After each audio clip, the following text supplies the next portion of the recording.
It looks different, right? We're surrounded by these rigid, tall buildings of Wall Street, and none of them are playing with the relationship of floor and wall and ceiling. Almost 100,000 people pass this building every day, commuters and tourists.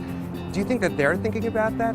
Well, I like the idea that it is so public here and that there's so many people passing by, and that the pavilion, for that reason, is not vertical. It's very important that we introduce that idea of the public space turns over into the ceiling and that it twists to the three sides of the location. We want to breach out and flower out towards the surroundings. The whole idea that architecture is in a way background, I like that. In a way that maybe architecture in that sense is also not so important, I like.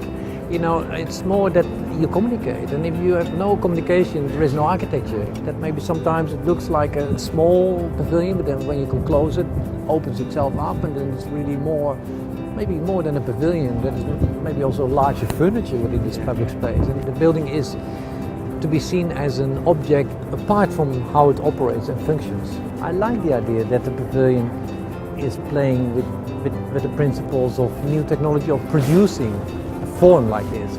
I've always considered that as a good thing, that there are so many different interpretations given to the pavilion, like that it is looking like a flower or a wheel or a crossing point. I think it looks like a bird, like a white bird. It looks like an ice cream place we have back home called the Igloo. I used to skate when I was younger. Kind of gives that impression like, if back then, yo, I want to skate that. We've been trying to give architecture a new forum that people can relate to it without trying, without going out of their way, without really needing to learn a new language.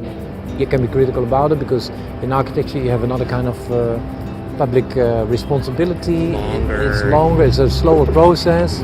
But if you think about it, architecture is more still in the Walkman phase, you know, than let's say in the iPhone phase.